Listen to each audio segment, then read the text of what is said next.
ఇప్పుడు మా నాన్నమ్మ ఉండేవారు. మా నాన్నమ్మ ఆవిడకి రామకోటి రాసి అలవాటు ఉండేది. రామ పొద్దున్న లేచినప్పటి నుంచి అది రాస్తూ ఉంటారు. ఈ రాస్తున్న టైంలో ఏం చేస్తారు, నన్ను ఏదో తిరుగుతూ ఉంటారు, ఎవరు మా అమ్మ మీద కంప్లైంట్ చేస్తూ ఉంటారు, మా నాన్నగారి గురించి చెప్తూ ఉంటారు. ఈవిడ ఆలోచనలన్నీ నెగిటివ్ అందరి మీద, రాసేదేమో రామకోటి. ఆ ఏజ్లో కూడా నేను అబ్జర్వ్ చేశాను. రైట్, ఒరిజినల్గా రామకోటి రాయటానికి అన్నీ మానేసి ఒకటి రామనామ జపంలో ఉండిపోవాలి, దానికి ప్రూఫ్గా ఇన్ని బుక్స్లో నేను రామాన్ని రాశా, అది 100 పుస్తకాలు అయిపోయిన తర్వాత 1 కోటి సార్లు రాశా, ఇల్లు భద్రాచలం టెంపుల్లో పెట్టి ఒక కొబ్బరికాయ కొట్టుకుని రావటం అనేది. But the main purpose of that belief system is to get మామూలు ఆలోచన అనేది బయటికి తోరి ఒక శాంతంగా ఉండాలి. కానీ మా నాన్నమ్మ అది తప్ప అని చేశారు. సో అప్పుడు చెయ్యేమో రామకోటి రాసేది, మైండ్ ఏమో మనకన్నా బ్యాడ్. సో ఇప్పుడేంటి, but at the same time so మీకున్న ఇన్స్టింక్ట్ వేరే చేస్తుంది, మీకున్న నమ్మకం చెప్పడానికి చెప్తారు, నేను రామభక్తురాల్ని, నేను రామజపాన్ని నమ్ముతానని చెప్తారు. బట్ ద ప్రాక్టీస్లో అది ఉండదు, అప్లికేషన్లో అది. బట్ సమ్ పీపుల్ ఎస్, ఇప్పుడు ఇందాక చెప్పాను కదా, నేను పోతే 72 వర్జిన్లు నాకు దొరుకుతారు అని జిహాద్లో వెళ్ళి టెర్రరిజం చేసే వాళ్ళు కూడా మూఢనమ్మకం అవుతుంది. అవును, మూఢనమ్మకం ఎందుకు అంటున్నాను, వాళ్ళు రేరు అని అనుకుంటున్నాను. ఇది ఆ 72 మంది, కానీ ఇప్పుడు 72 మంది నిజంగా ఉంటే అప్పుడు మంది మూఢనమ్మకం అవుతుంది. అది ఎప్పుడు తెలుస్తుంది, నేను చచ్చిపోయాక వెళ్ళి తెలుస్తుంది. ఇప్పుడు వాళ్ళందరూ 72 మంది కూర్చున్నారు అనుకోండి, అప్పుడు ఐ రియలైజ్ దట్ నేను మూఢనమ్మకం వస్తున్నాను. అప్పుడు science ఆగదవుతుంది. Amazing.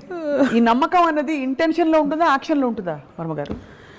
See, I think intention, I'm not very sure is a word. ఇప్పుడు ఇప్పుడు అదే పాయింట్. ఇంటెంట్ ఇప్పుడు యాక్షన్ వేరు, బిలీఫ్ వేరు. ఇప్పుడు 10 కోట్లని బలిస్తే ఆనందయ్య డెఫినెట్గా మందు కరెక్టు అని నమ్మటానికి కంట్లో పెట్టుకోవడానికి డిఫరెన్స్ ఉంటుంది. కంట్లో పెట్టుకునేది యాక్షన్.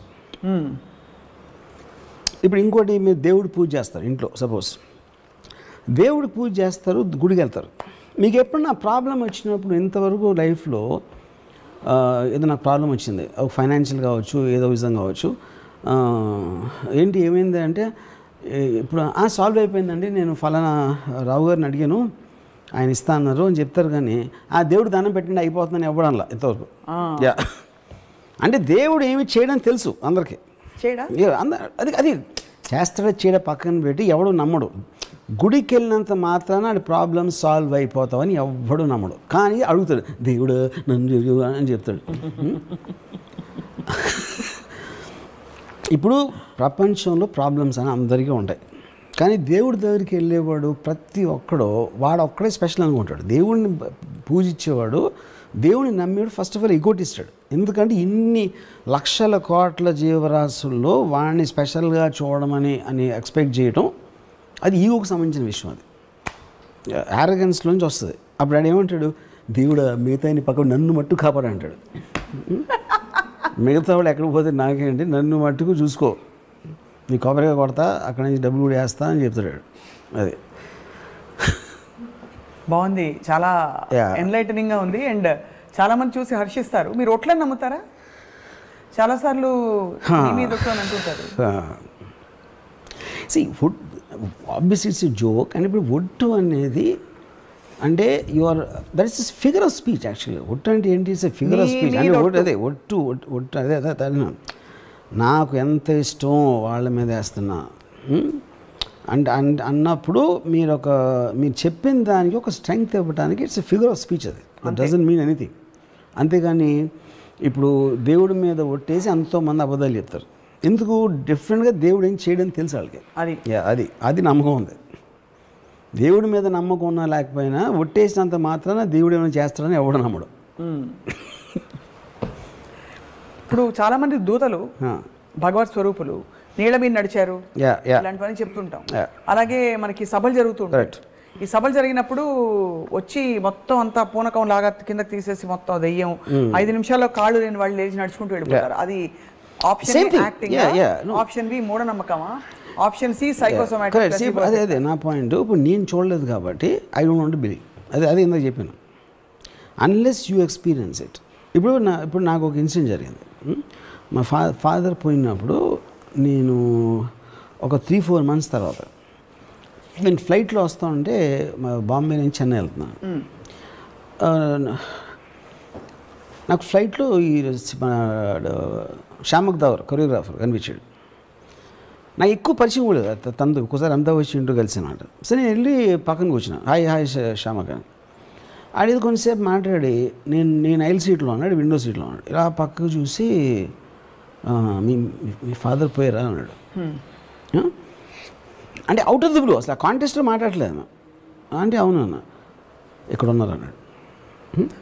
యా అంటే నేనమ్మ వీడు ఏ అని ఇలా చూస్తున్నాడు నా పక్కకి. ఈ says is concern about you అని ఏదో అంటే తను ఏదో మాట్లాడుతున్నట్టు ఇలా వింటున్నాడు, నాకు చెప్తున్నాడు. అవును. నేనమ్మ వీడికి ఏమో ఆడికి ఇలాంటివి ఉంటాయని నేను శ్యామకి ఇలాంటివన్నీ నేను నమ్మనాను. మళ్ళీ ఇలా చూసి మీ ఫాదర్ కూడా నమ్మేవారు కాదంట కదా, ఆయన కూడా నాస్తికుడు అంట కదా, కానీ నిజమని నీకు చెప్పమంటున్నారు అన్నాడు మళ్ళీ. అది యాక్చువల్ ట్రూ. అది ఏది మా ఫాదర్ నాస్తికుడు కరెక్టే, ఫాదర్ పోయిన మాట కరెక్టే. నాకు ఒక భయం, ఒక ఫ్రస్ట్రేషన్, ఒక యాంగరు, ఒక హెల్ప్లెస్నెస్, రకరకాల ఎమోషన్స్ కలిసిపోయి అక్కడి నుంచి వెళ్ళిపోయి నా సీట్లో కూర్చున్నా ఎదరా. నేను ఆలోచిస్తాం మొదలు ఏం ఆలోచిస్తున్నా, అసలు వీడికి మా ఫాదర్ గురించి ఎలా తెలుసు. అది అప్పుడు నేను కొంచెం ఫేమస్ పర్సన్, ఈ కూడా ఫిల్మ్ ఇండస్ట్రీ కాబట్టి వీడు ఎక్కడన్నా ఇను ఉంటాడా, అందుకని నేను అంటున్నాడా అనేది ఒక point. Though it's not problem. Right. రెండోది ఏంటి, మా ఫాదర్ ఉన్నారు లేరు, నాస్తికుడు కాదు, 50-50% ఛాన్స్. అది 50-50% ఛాన్స్ ఎవడైనా రైట్ అవ్వడానికి ఛాన్స్ ఉంది అన్న దాంతో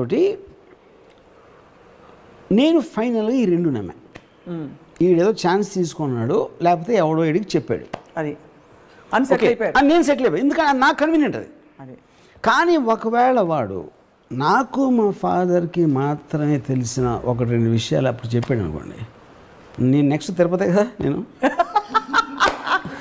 తిరుపతి బండి అప్పుడేంటి. కానీ అక్కడ కూడా నాకు ఒక అడ్వాంటేజ్ ఏమొచ్చింది, ఇందాక నేను నా కజిన్ కొడుకు గురించి చెప్పినట్టు, ఆ ఫ్లైట్ దిగిన తర్వాత ఏదో ఫ్లైట్లో నిద్రపోతా కాలుగానే ఉంటుంది అంటారు.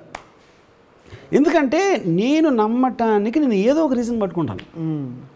అప్పుడప్పుడు జరిగితే కంటిన్యూస్గా జరిగినప్పుడు ఇట్స్ వెరీ వెరీ డిఫికల్ట్. మీరు ఎందుకు అడగలేదు ఇంకా ఇది నాకు మా నాన్నకి తెలిసిన విషయాలు చెప్పని? అంటే ఆ క్యూరియాసిటీ అప్పుడు రాలేదా? ఆ టైంలో I was so very disturbed actually. అప్పుడేంటి, మీ నమ్మకం అనేది ఎప్పుడు గోడ మీద ఉంది. అవును.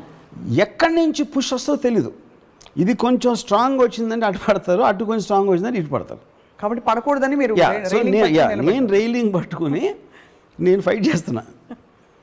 ఇది ఉన్నప్పుడు అంటే నా కన్వీనియంట్ కానీ బిలీఫ్ ఉన్నప్పుడు నా ఇష్టం వచ్చిన లాజిక్ ఈ టైప్ చూస్తా, లేకపోతే ఈ టైప్ చూస్తా.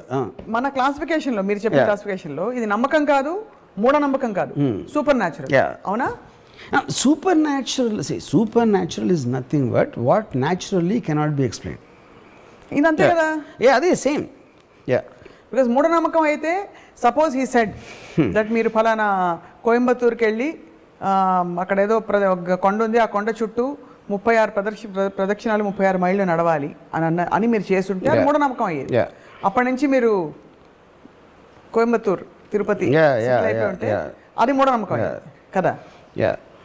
సో ఇప్పుడు ఏంటంటే అదే ఇప్పుడు ఇక్కడ ప్రాబ్లం ఏంటి, ఊరికనే అంటానికి మీకేమి పోదు, నమ్మినంత మాత్రాన మీకేం నష్టం రాదు, ఎవరికి నష్టం రాదు అనుకున్నప్పుడు it doesn't make a difference. Correct. నమ్మినప్పుడు మీకు కానీ వేరే వాళ్ళు కానీ విపరీతమైన నష్టం వచ్చినప్పుడు that comes very close to the so called definition of మూఢనమ్మకం. అండ్ ఇక్కడ ప్రాణాలు పోవడం. ఇంకోటి ఇప్పుడు మీరు పోయిన తర్వాత మీ కాన్షియస్నెస్ ఉంటుందా లేదా అని తెలియదు. ఏమో కరెక్ట్. ఇప్పుడు అందుకని నేనేమన్నాను, ఇప్పుడు ఫర్ ఎగ్జాంపుల్ సంబడి లైక్ ఇప్పుడు జయసుధ గారు ఉన్నారు, అప్పుడు Christianity, she's into Christianity. Mohan Babu గారు యేసు గారు సారీ షిర్దీ సాయిబాబా, లేకపోతే బాలాజీ. అవి మోహన్ బాబు గారితో అన్న సరే మీరు గంటకు ఒకసారి బాబా శిష్యులు అంటారు, ఇదంటారు అదంటారు, మీరు పోయి పైకి వెళ్ళినప్పుడు అక్కడ ఉంటే అల్లా ఉంటే మీ పరిస్థితి ఏంటన్నా, ఏం క్లోజప్ ఉంటుంది, అప్పుడు వచ్చి మీరు క్లోజప్ చేస్తా అని చెప్పాను. ఎందుకంటే తెలీదు ఎవరికి కూడా. మనం ప్రాక్టీస్ చేస్తున్నాం, హిందూయిజము, క్రిస్టియానిటీ, ఇది బుద్ధిజం అన్నీ చేసాం. లంబాడి వాళ్ళకి ఎవరి దేవుడు నాకు తెలీదు. వీళ్ళందరూ ఎవరి దేవుళ్ళు నాని చేస్తున్నప్పుడు వీళ్ళందరికీ సంబంధించిన స్వర్గాలు ఉంటాయా, ఒకటే ఉంటుందా అక్కడ తెలియదు. అది తెలియదు. అది తెలియదు కదా. ఎవరి బిలీఫ్ వాళ్ళది, ఎవరి నమ్మకం. మనం అందరం ఇంద్రుడు గింద్రుడు ఉంటారని మనం అనుకుంటాం, వాళ్ళు ఏదో అనుకుంటున్నారు, ఇంకోళ్ళు ఎవరు ఏదో అనుకుంటున్నారు. జన్నత్ అని వాళ్ళు అనుకుంటున్నారు. పైకి వెళ్ళినోడు మళ్ళీ కిందకి రారు. మనకి చెప్పడానికి అక్కడ ఒకటే ఉంది చూసుకుంటాను వాళ్ళు చెప్పడానికి ఎవడు రాడు మళ్ళీ వెనక్కి లేదు. సో బేసిక్గా అది పాయింట్. అందుకని నేను అందరితో బాగుంటా, అందరితో. ఎందుకంటే ఎవరు ఉంటారో తెలియదు కాబట్టి అన్ని పార్టీల్లోనే ఒక చెయ్యేసి అంటే కృష్ణుడికి గోపాలుడికి నేను ఒకవేళ నేను పోయే ముందు నాకు 5 minutes ముందు తెలిస్తే నేను అందరి దేవుడిని పూజ చేస్తాను. అందరి దేవుడిని పూజిస్తారు, ఎందుకంటే ఎవరు ఉంటారో తెలియదు కాబట్టి. చేసి రిజర్వ్ చేసుకుంటారు పైన సీట్ ఒకవేళ. ఎందుకంటే అదే కదా ప్రాబ్లం. ఇప్పుడు ఇన్ని సంవత్సరాలు నేను బతుకున్నంత కాలం దేవుడిని నమ్మకుండా నేను పైకి వెళ్ళిన తర్వాత వెంకటేశ్వర స్వామి అనుకో డ్యాంగ్ అని, అప్పుడు నా మమ్మీ గారి పరిస్థితే కదా అది కూడా. అర్రే మళ్ళీ వెనక్కి పరిగెత్తి మళ్ళీ ఇంకొకసారి లైఫ్ బతకడానికి ఛాన్స్ ఇవ్వండి, నన్ను తిరుపతిలో పుట్టించిందని కోరుకోవాలి. అప్పుడు ప్రహ్లాదుడి గురించి మీ నమ్మకం ఏంటి, మీ ఒపీనియన్ ఏంటి? ప్రహ్లాదుడు basically I think is the worst son ever born in history. ఎందుకంటే ఫాదర్ డ్రాన్ చేసాడు. మీరు ఎలాగో ఫాదర్ పుట్టించి పెంచి అన్నీ చేస్తే ఈయన ఎగస్ పార్టీకి వెళ్ళి ఓటేస్తే ఇంకేంటి పాయింట్? ప్రహ్లాదుడు దైవ స్వరూపుడు, స్వరూపుడు. ఇప్పుడు నేను మీరు ఫాదర్ సన్ గురించి అడిగారు చెప్పాను. ఫాదర్ సన్ మీరు తీసేస్తే ఈజ్ వన్ మోర్ భక్తుడు. ఏంటి పెద్ద విషయం దాంట్లో? అంతే. ఎన్నో లక్షల భక్తుల్లో ఒకడు. తండ్రికి ద్రోహం చేసిన భక్తుడు అదొకటే నా కేటగిరీ ప్రహ్లాదుడు. కానీ ప్రహ్లాదుడికి జరిగిన సంఘటనలు నమ్ముతారా? చదివారా? ఇప్పుడు ఏం సినిమా చూసారా? Not real. ఏనుగుతో తొక్కిచ్చారు, అవి తెలుసు. నిప్పులో పడేశారు, అన్ని ఏం చేసినా కూడా ఏం అవ్వలేదు. విష్ణుమూర్తి కరెక్ట్గా టైం. ఇప్పుడు ఇవన్నీ మేము సినిమాలు తీసినప్పుడు కమర్షియల్స్ చేస్తాం కదా, దైవభక్తి పెంచడానికి చేసిన కమర్షియల్స్ ఇవన్నీ ప్రమోస్. అంతేగాని అంతకంటే ఏం లేదంట. ఏముంటుంది అంతకన్నా? అందుకని చెప్తున్నా, ఇన్ని కథలు చెప్పారు కాబట్టే హిందూయిజం బిలీఫ్లో డిగ్రీ ఎంత ఇంటెన్సిటీ తగ్గడానికి ఇది కారణం. ఇలాంటి వింత కథలు ఉట్టి మన రిలీజన్లోనే ఉంటాయి. అది ఫోకస్ ఆఫ్ ఆస్పెక్ట్. ఎందుకు మీరు ఒక శక్తిని పూజించాలి అనే దాని ఫోకస్ పక్కన పడేసి ఈ పెట్ట కథల్లో ఉంటాం మనం ఎంతసేపు. అది అంటే ద లార్జ్నెస్ మొత్తం అంతా కూడా లార్జ్నెస్ని స్మాల్ చేసి మనం హ్యూమనైజ్ చేస్తున్నాం దాన్ని. అప్పుడేంటి వినాయకుడు, ఇప్పుడేంటి ఇప్పుడు ఎవరు దూరంగా ఎంత తొందరగా ప్రపంచం చుట్టూ వస్తారు అంటే వినాయకుడేమో మదర్ చుట్టూ పరిగెట్టి అంతకన్నా మ్యానిపులేషన్ ఉంటుంది ఎప్పుడైనా? అది ఇప్పుడు ఆబ్వియస్లీ తను పట్టేసుకున్నాడు కాబట్టి తను పరిగెత్తలేడు. సో ప్రహ్లాదుడు పర్ఫెక్ట్గా ఉంటే నిజంగా పరిగెట్టి వస్తే మ్యానిపులేషన్ తోటి అది అంతకన్నా మీరు వ్యత్యాసం ఎలా ఉంటుంది? మదర్కి అంతకన్నా వ్యత్యాసం ఎలా చూపెడతారని చెప్పండి. ఇద్దరు పిల్లలే కదా. మరి ప్రహ్లాదుడు ఎందుకు వినాయకుడు అంత ఫేమస్ దేవుడు అవడు? అది. సో కాబట్టి ఆ కథలు వింటే మీకు ఎలా అనిపిస్తుంది? అనిపించడం కాదు, ఐ ఫీల్ అలాంటి కథలు 100,000 చేసేసి they diffuse the impact of the religion, of the god and the impact of the very idea of religion. And we have yet another highest philosophy. Hinduism గురించి మాట్లాడతారు కాబట్టి నేనే దేవుణ్ణి. ఓకే, నేనే దేవుణ్ణి ఆల్మోస్ట్ ఈస్టర్న్ కానీ గ్రీక్ టైంలో కానీ ఈవెన్ చైనీస్ ఫిలాసఫీలో more or less similar thing. అంటే that is a very obvious thing to reach. Size of the universe, how small you are అని చెప్పేది ఎనీ సొసైటీలో ఎనీ కైండ్ ఆఫ్ సివిలైజేషన్లో ఫండమెంటల్గా వచ్చింది ఎప్పుడైనా సరే. ఇప్పుడున్న పరిస్థితుల్లో మరి మూఢనమ్మకాలు బాగా డామినేట్ చేస్తున్న టైంలో మీరు ఆనందయ్య మందుని మీరు వేసుకుంటారా? అవసరం ఉంటే వేసుకోరు. ఎందుకు? For the same reason, I want to question on some kind. ఇప్పుడు నాకు ఫర్ ఎగ్జాంపుల్ ఇప్పుడు అలోపతి మెడిసిన్ ఉందనుకోండి, why did it become famous? ఇప్పుడు యాక్చువల్గా మెడిసిన్ స్టార్ట్ అయ్యింది వరల్డ్ హిస్టరీలో obviously it will be from Anandayya kind of people. ఎందుకంటే అప్పుడు మనకి ఏమి లేవు కాబట్టి. ఆ టైంలో మూలిక వేరా ఇదా ఆక వాటెవర్ అది ఆ టైం నుంచి దాన్ని డెవలప్ అవుతా ఒక పర్టికులర్ టైంలో science based system is what is so called allopathy, which is the reason world ఓవర్లో కూడా రైట్ మీకు అలోపతి హాస్పిటల్స్ డామినెంట్గా ఉంటాయి కానీ not anything to do with this.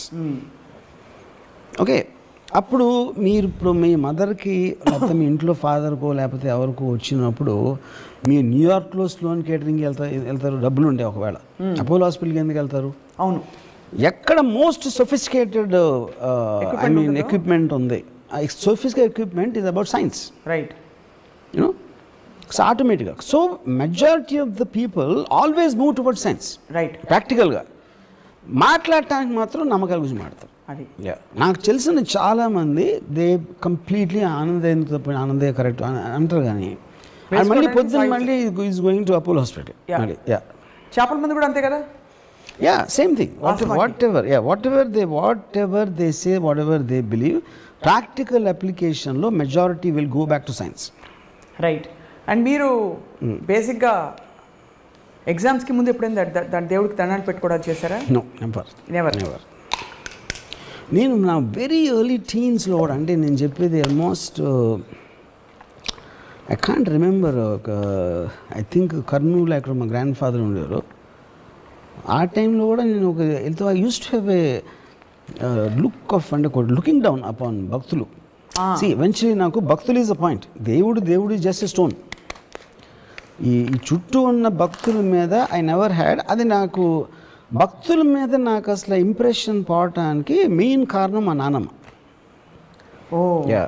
మా నాన్న నాకు ఈ మైండ్ దేవుడికి అగేన్స్ట్గా థింక్ చేయటం ఆలోచన అనేది మా గ్రాండ్ మదర్ మన వచ్చింది. సో ఇప్పుడున్న పరిస్థితుల్లో మీరు హేతువాదులు, నమ్మకస్తులు కాదు, నమ్మేవాళ్ళు. నమ్మకస్తులు అంటే basically trustworthy, the trusting people, the believers, non believers. Most dangerous ఎవరు, మోస్ట్ సేఫ్ ఎవరు?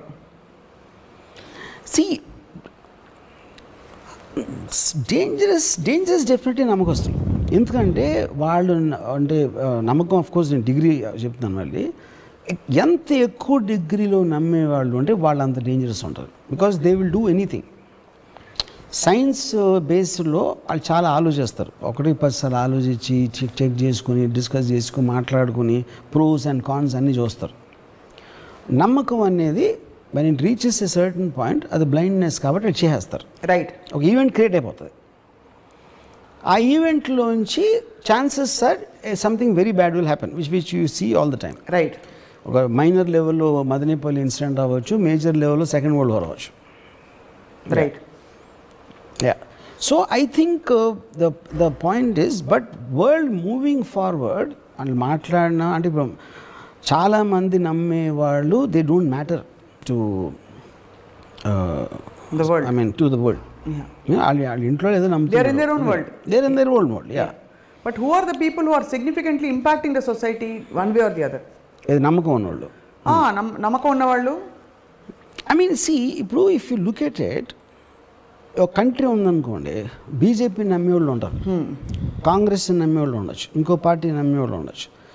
System doesn't work like that.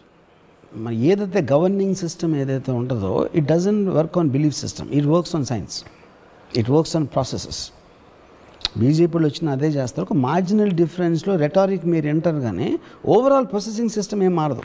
That will never come under belief system.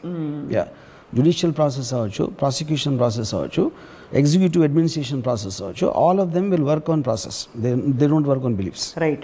What you feel about the strong non believers? లేదు లేదు లేదు అర్చి గీపెట్టి చెప్పేవారు. See, strong non-believers are as stupid as all the worse than మూఢనమ్మకాలు.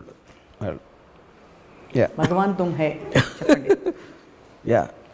ఎందుకంటే to say something is not there is as stupid as to say it is there. I mean అప్పుడేంటి మీరు ఆలోచించేది science process not about దీన్ని believe చేస్తే impact ఏంటి, believe చేయకపోతే impact ఏంటి అనే ప్రాసెసింగ్ సిస్టంలోంచి మీరు అది నేను చెప్పింది. You have to look at there. Even for something as scientific as a vaccine, మీరు అనే point I'm elaborating. When they weigh the pros and cons, ఇంత తొందరగా వచ్చిన వ్యాక్సిన్ పనిచేస్తున్నా దీనివల్ల సైడ్ ఎఫెక్ట్లు వస్తాయా, ఒక మ్యామత్ లెవెల్లో ఒక పాండమిక్, వరల్డ్ పాండమిక్ నడుస్తుంది, they found the benefits of believing the vaccine. That's whole point. That's the whole point. So దేవుడు కూడా అంతే కదా, మనకు ఏ నమ్మకమైనా అంతే కదా. బెనిఫిట్స్ అవుట్వే ద రిస్క్ అనేది that is the whole concept, because like I said science can never be exact. Yes. And it is also constantly seeking answers. It is not making an absolute statement. Absolute statement అని ఎప్పుడు అంటావు, ఇప్పుడు వరకు మనకు తెలిసిన దాన్ని బట్టి చెప్పొచ్చు. But we will continuously be getting more data and more information. అప్పుడు అబ్సల్యూట్ ట్రూత్ అనే దానికి మీనింగ్ లేదు. The ability to believe something, does it come from an emotion or does it come from a thought?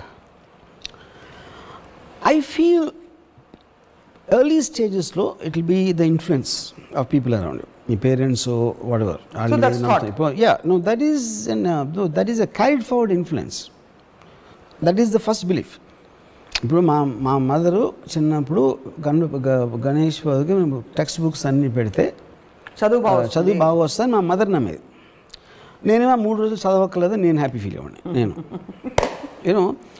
So ఇప్పుడు ఇంకొకళ్ళు నిజంగా నమ్మొచ్చు, నేను కాకుండా మరి వేరే ఇంట్లో లేకపోతే మా సిస్టర్ ఎవరో ఇంకా నమ్మ ఉండొచ్చు, నాకు తెలియదు. సో ద పాయింట్ ఈజ్, మీరు ఏ నమ్మకంతో చేస్తున్నారు, అలవాట్లో చేస్తున్నారు, అది నిజంగా మా మదర్ కూడా నమ్మితే ఏదో వాళ్ళకి మా మదర్కి వాళ్ళ అమ్మమ్మ చెప్పారు, వాళ్ళ అమ్మమ్మకి వాళ్ళ నాన్నమ్మ చెప్పారు, అలాగే ఒక ప్రాక్టీస్ లాగా వస్తూ ఉంటుంది most of the time actually beliefs you know. ఎప్పుడు మీరు దాన్ని ఆపోజ్ చేస్తారు, either you are given incentive. ఇప్పుడు కొంతమంది రిలీజియన్ కన్వర్ట్ చేసుకుంటారు, ఎందుకు చేస్తారు, ఏదో ఇన్సెంటివ్ వస్తుంది. Incentive not necessary only in money, it can be ఎవరో చెప్పారు ఇంత నేను పూజిస్తున్నా ఏం జరగట్లేదు, అదేదైనా ట్రై చేద్దామా. ఫర్ ఎగ్జాంపుల్ రెహమాన్ ఉన్నాడు, ఈజ్ ఎ హిందూ, దిలీప్ వాళ్ళ మదరు ఏదో కారణంతో చాలా కష్టాల్లో ఉండి ఫర్ సమ్ రీజన్ తను ఇస్లాం తీసుకున్నప్పుడు 1 వీక్లో తనకి రోజు వచ్చింది, 1 వీక్ 1 మంత్ ఏదో సమ్ టైంలో. సో ఇప్పుడు తనకి మామూలుగా వచ్చేదా, ఇస్లాం తీసుకుని మనల్ని వచ్చిందా అంటే అది that is a debatable point. Rehman strongly believes it's that. అందుకని it became a devout fanatical follower of Allah. కానీ ఇప్పుడు ఇక్కడ అంటే మనం ప్రముఖుల పేర్లు తీసుకుని ఎగ్జాంపుల్ ఎక్స్టెండ్ చేయొచ్చా నాకు తెలియదు, కానీ ఇప్పుడు ఒక భక్తుడిని చూసి, ఏ రిలీజన్ అయినా పర్లేదు, ఒక భక్తుడిని చూసి అతను చేసిన పనిని, చర్యని చూసి అది నమ్మి ఒక 100 మంది సమూహం చేస్తే is that dangerous to society or not sir? ఎలాగా? He made his faith total and complete and made an alteration in his life. ఆ ఆల్టరేషన్ చూసి 100 మంది అదే పని చేశారు. అవును, అది ఒక ఇన్ఫ్లుయెన్స్, సమూహ influence. So is that good for the society or అది కాన్ సేదనండి. ఇప్పుడు వరల్డ్లో ఇన్సిడెంట్స్ అని కంటిన్యూస్గా జరుగుతుంటాయి, good, bad, ugly, scary, whatever it is. ఇప్పుడు అది చెప్తున్నా. ఇప్పుడు ఈ ఇన్ఫ్లుయెన్స్లో ఎలా ఉంటుంది, లైక్ ఇప్పుడు ఆనందయ్య మందు చూసారు ఎవరో తను లేచిపోయాడు వీడియో, ఆ వీడియో అవునా కాదా కరెక్టా పక్కన పెట్టి లెట్స్ సే 1000 మంది ఇన్ఫ్లుయెన్స్ అయ్యారు, 10,000 మంది అయ్యారు. ఇప్పుడు ఆ 10,000 మందిని మీరు ఆపుతారా, లీగల్గా ఆపుతారా, వాళ్ళకి ఏదో హేతువాదులు చెప్పేదో ఆపుతారా, లేకపోతే వాళ్ళు అందరికన్నా వాళ్ళని నమ్ముతున్నారు, అది వాళ్ళ ఆరోగ్యానికి సంబంధించిన విషయం, మీరెవరు నన్ను ఆపడానికి అంటే దానికి కూడా మారల్గా నోబడీ కెన్ ఆన్సర్. అదే గవర్నమెంట్ ఆ టైంలో దానికి ఉన్న డైలమా కూడా అదే కదా బేసిక్ పాయింట్. అవును. సో ఎవెన్చువలీ మీ నమ్మకం, మీరు ఏదైతే నమ్మాలని అనుకుంటున్నారో దాని పర్యవసనం మీరే అనుభవిస్తారు. You will face the consequences of your belief system, which is actually the truth. But అంత మాత్రం ఫ్రీడమ్ వాళ్ళకి ఇవ్వాలి 100%. as long as it's not hurting another life form. Yeah, correct. That particular person's life. అంటే ఇప్పుడు for example నాకు ఎవరో చెప్పారు, పరుచూరి మల్లికు మెంతులు తినమంటున్నాడు అంటే మెంతులు తినమంటే మెంతులు తింటారా వీళ్ళు అని అడిగితే నేను ఏమన్నాను, ఇప్పుడు మెంతులు ఇస్ నాట్ ద పాయింట్ అండి. పరుచూరి మల్లిక్ చేసిన statements they believed him. Paruchuri Mallik knows what is talking about అని బిలీవ్ చేసే సెక్టర్ ఎవరైతే ఉంటారో వాళ్ళందరూ మెంతులు కాదు మట్టి తినమన్నది తింటారు, ఎందుకంటే అది నమ్మకం అనేది తన మీద, మెంతుల మీద కాదు. కానీ అక్కడ కాన్ఫ్లిక్ట్ మనలాంటి వాళ్ళకి, అంటే నాలాంటి వాళ్ళకి ఏంటంటే, ఇంత పెద్ద భయంకరమైన కరోనా, దానికి రెమ్డెసివిర్లు అవి ఇవి అని సైంటిఫిక్ రీసెర్చ్ చేస్తుంటే వంటింట్లో ఉండే మెంతులు తిని తగ్గిపోతుంది. అది పాయింట్. అది మనకి ఇప్పుడు నాకేంటి అసలు, ఇప్పుడు రెమ్డెసివిర్ అని ఒక ఇంగ్లీష్ పేరు, అది ఏదో పేరు అక్కడి నుంచి వచ్చింది. మెంతులేమో తెలుసు. అప్పుడు మల్లిక్ పరుచూరి అసలు రెమ్డెసివిర్ ఎక్కడి నుంచి వచ్చింది అనుకుంటున్నారు అంటే అది ఆలోచించింది నేను. పాయింట్, రెమ్డెసివిర్ ఆకాశం నుంచి రాలా, they are not made in heaven, ఇక్కడే చేస్తున్నాం, మనకున్న పరికరాలతోనే చేస్తున్నాం అని చెప్పాడు. ఇప్పుడు అది కరెక్టా కాదా అనేది నాకు తెలియటానికి నాకు ఆ సైన్స్ లేదు, అది లేదు. కానీ తను చెప్పే విధానంలో ఏదైతే లాజిక్ తను పట్టుకుంటున్నాడో దానికి నేను కనెక్ట్ అయ్యాను. నేను ఎక్కడ నమ్ముతున్నాను, వాట్ ఎవర్ డిగ్రీలో నేను తను చెప్పాడు, నేను వెళ్ళి మెంతులు తినలా, నేనేమి తను చెప్పే కోవికే నేనేం ప్రాక్టీస్ చేయట్లా. But I'm connecting to his system of thinking because I never occur to me. అసలు రెమ్డెసివిర్లో ఏముంటుందని నేను అడగలేదు. ఇప్పుడు మెంతులు ఉంది, అందులో మెంతులు ఉన్నాయో లేదో నాకు తెలియదు, పాయింట్ అది కాదు. ప్రతిదీ ఏ మందైనా ఎక్కడో అక్కడి నుంచి చేసింది. సైంటిఫిక్ ప్రాసెస్ అనేది మన అనాదిగా వస్తున్న ఈ వాట్ ఎవర్ పసర వైద్యమా ఈ వైద్యమా దాన్ని రిఫైన్ చేసి దాంట్లోంచి ఎక్స్ట్రాక్ట్ చేసి ఎంత క్వాంటిటీ పెట్టాలా, దాన్ని ఏం ప్రాసెసింగ్ చేస్తే దాని ఎఫెక్టివ్నెస్ ఎక్కువ ఉంటుంది అనేదే ఫైనల్లీ ఫార్మస్యూటికల్ మెడిసిన్స్ ఉంటాయి. అది all of them are made from material available already. అది వేరే చోట నుంచి రాలేదు, మార్స్ నుంచి ఇంపోర్ట్ చేయలేదని. So finally I am believing in the system of thinking comparatively to others. Right. Point 1. దాని తర్వాత తను చెప్పినన్ని నేను ప్రాక్టీస్ చేస్తున్నానా చేయట్లా, ఎందుకంటే I don't do that in allopathy also. Right. కానీ అప్పుడు ఇప్పుడు నా ఎడిటర్ ఒకడు అన్నాడు, తను he believes Mallik Paruchuri is God. ఏకంగా తనకి పని లేకపోతే ఉట్టి మళ్ళీ వీడియోలు చూస్తున్నాడు తను, అంతే. It is God. అంటే ఇప్పుడు గాడ్ ఎందుకు, తనకి అర్థం అవనివి తను తెలుసుకోవాలనుకుంటున్నాయి, తనకి ఏదైతే అవసరమో అవన్నీ మల్లిక్ పరుచూరి చెప్తున్నాడని తన ఫీలింగ్. నాకు పర్సనల్గా I M interested in Paruchuri Mallik. Okay. Yeah, you neither believe not believe, ఎందుకంటే అసలు ఆ ప్యాటర్న్ కూడా వెళ్ళను నేను. ఇప్పుడు నాకు ఈ హెల్త్లో ఇలా ఎంట్రీ తీసుకుని ఎప్పుడు ఎవరు నేను అలోపతి నేను లేదు, ఎవరు నేను. మీరు మెంతులు తినరు? యా, ఆ జాతర కూడా తీసుకోలేదు నేను, మాస్క్ వేసుకోలేదు, ఇది చేయలేదు, అది చేయలేదు, మెంతులు తినలేదు. That's because of my general negligence towards that topic. అది యా, సూపర్. అంటే ఎంత క్లారిటీ ఉందంటే ఈ 3 కేటగిరీస్ వచ్చాక ఆ మధ్యలో కేటగిరీ ఇచ్చారు, దట్ చాలా కంఫర్టింగ్గా ఉంది, సూపర్ న్యాచురల్ అండి. అంటే we are, if we don't leave a possibility for something beyond open, how will we, in what direction will we grow అనే ఒక, బికాస్ మీరు అన్నట్టు అంతరిక్షం అసలు ఎండ్లెస్గా ఉన్నది అన్నదే చాలా ఒక ఒక ఒక ఆశ్చర్యం కలిగించే విషయం. దాన్ని ఎలా ఛేదించాలి అర్థం కావట్లేదు. So there is an endless possibility to knowing also. ఇక్కడ హోల్ పాయింట్ ఏంటంటే, ఒకటి మనకి మన బిగ్గెస్ట్ మూఢనమ్మకం ఏంటంటే మనిషి జాతికి దేవుడు మనని స్పెషల్గా చూస్తున్నాడు. ఎందుకంటే మనమే క్రియేట్ చేసి, ఇప్పుడు దేవుడు కరోనా వైరస్ని దేవుడు క్రియేట్ చేసాడా లేదా అని ఒక క్వశ్చన్. దేవుడు క్రియేట్ చేయకపోతే ఎవరు చేశాడు? దెయ్యం చేసిందా? వుహాన్ ల్యాబ్ కూడా మనిషికి దేవుడే కదా చేసింది. సృష్టిలో ప్రతి దాన్ని దేవుడు సృష్టించుంటే కరోనా వైరస్ని ఎందుకు సృష్టించాడు? అలాగే ఇంకోటి అడుగుతా, దేవుడు సృష్టించిన ప్రతిదాన్ని ప్రేమించాలంటే మరి వుహాన్ చైనీస్ని ఎందుకు మనం ప్రేమించట్లేదు? నేను అది చెప్తున్నా. That is what I'm saying. Conflicts అన్నీ మనం ఏర్పరచుకున్నాం. టాప్ యాంగిల్లో ప్రతి జీవరాశిని సృష్టించిన ఒక శక్తి, దాని పేరు దేవుడు అని అనుకుంటే క్లియర్ కట్గా మీకు ప్రూవ్ అవుతుంది. అంటే దేవుడికి ఎవరి మీద ఒక ప్రత్యేక కనికరం లేదు, ప్రత్యేక ఇది లేదు. అలాంటప్పుడు మనం ఎందుకు పూజిస్తున్నాం? ఒక పాయింట్. రెండోది, వైరస్ కూడా పూజిస్తూ ఉండొచ్చు కదా, మనకు తెలియదు కదా. వైరస్ మనకన్నా బెటర్గా పూజిస్తూ ఉండొచ్చు ఒకవేళ. అప్పుడు అందుకని వైరస్ ఎక్కువ ఇస్తున్నాడా మనకన్నా ఎక్కువ? We don't know. That's the whole point. మరి ఆ లాజికలీ మనం పూజలు ఎక్కువ చేద్దాం రండి, మనం పూజలు చేద్దాం, వైరస్ కంటే బాగా చేద్దాం. అది తెలియదు కదా అతనికి. అప్పుడు వాళ్ళు ఏం చేస్తున్నా, అది ఏం పూజ చేస్తుందో, ఏ దేవుడికి చేస్తుందో మనం సృష్టించాం మన దేవుడిని.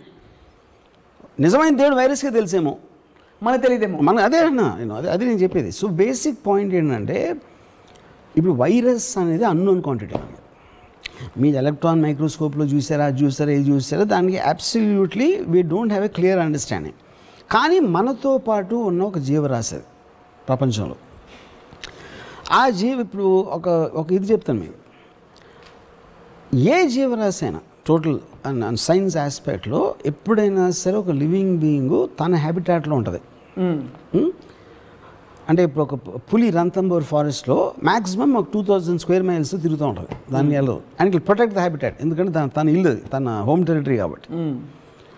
Only 2 living beings actually habitat దాటి వేరే వేరే చోటకి వెళ్తాయి, హ్యాబిటాట్ని డిస్ట్రాయ్ చేస్తూ ఉంటాయి, అక్కడ ఉండాల్సిన హ్యాబిటాట్ని. ఒకటి మనుషులు, రెండోది వైరస్. ఇది హిస్టారికల్గా మనుషులే ప్రతి కంట్రీకి వెళ్తాం. వాళ్ళ ఊర్లో వాళ్ళు ఉండరు, పక్క సిటీకి వెళ్ళాలి, క్యాపిటల్కి వెళ్ళాలి, ఇంకో దేశం వెళ్ళాలి, తర్వాత ఫారెస్ట్ని డిస్ట్రాయ్ చేసి అది అన్నీ చేసి ఆ పనిలో ఉంటారు. వైరస్ ఎగ్జాక్ట్లీ సేమ్ థింగ్ చేస్తుంది. So we both are very closely related. ఇప్పుడు ఏంటి, ఇప్పుడు ఈ టైంలో పెండమిక్ వచ్చి మనం అంత అన్ఎక్స్పెక్టెడ్గా ఎంతమందిని చంపేసి ఇప్పుడు కూడా delta plus, double mutant, triple ఇన్ని వస్తూ ఉంటే రేపు పొద్దున ఏం రాబోతుందో తెలీదు. అదే అప్పుడు ఇదే థర్డ్ వరల్డ్ వార్ అవ్వచ్చు. కంట్రీస్ బదులు 2 స్పీసీస్ కొట్టుకుంటున్నాయి, వైరస్ అండ్ హ్యూమన్ బీయింగ్స్. బాబాయ్ maybe, who knows. So the point is, ఎంత అన్సర్టానిటీ మనలో ఉన్నప్పుడు శుభ్రంగా మన మీద మనం నమ్మకం ఉంచుకొని, మన మీదే మనం నమ్మకం ఉంచుకొని బతికన్నాళ్ళు హ్యాపీగా బతికేద్దాం. అప్పుడు ఏంటి, మనం we'll go back to again అహం బ్రహ్మ, నేను ఒక్కడనే ఉన్నా, రామ్ గోపాల్ మీద స్వప్న లేదు, మా మదర్ లేరు, సిస్టర్ లేరు, ఎవరూ లేరు, నేను ఒక్కడనే ఉన్నా అని అనుకుంటే శుభ్రంగా ఆ మూఢనమ్మకంతో మీరు హ్యాపీగా బతకవచ్చు. మరి ప్రశ్న అడిగింది ఎవరు? ఏ ప్రశ్న?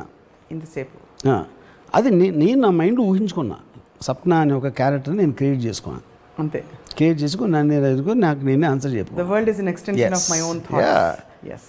The world is just imagination of me that it exists. Brilliantly put, sir. I mean, this is, I think, most fascinating. ఇవాళ మాట్లాడిన అన్ని విషయాల్లో ప్రైమరీ బికాజ్ చాలా అంటే విపరీతమైన clarity, humour and rational in this whole thing. So మీకు వెంకటేశ్వర స్వామి ఆశీస్సులు ఎప్పటికీ మెండుగా ఉంటాయని చెప్పి నేను నమ్ముతూ మీ సమయం కేటాయించినందుకు మీకు ధన్యవాదాలు. థ్యాంక్స్. కానీ లాస్ట్ మాత్రం మర్చిపోవద్దు, మీకు ఏమైనా అర్థమై ఉంటే మిమ్మల్ని మీరే నమ్ముకునే కన్నా బెటర్ మూఢనమ్మకం ఉండదు. అదొక్కటే మీకు హ్యాపీనెస్ ఇస్తుంది లైఫ్లో. రైట్. ఇది నా ఉవాచ. సూపర్. ఇది Varmageetha. Thank you sir for your time. ఇది ఇవాళ spark of Ramuism, truly with lot of sparks. And మళ్ళీ కలుద్దాం మరొక ఎపిసోడ్లో. Thank you for watching.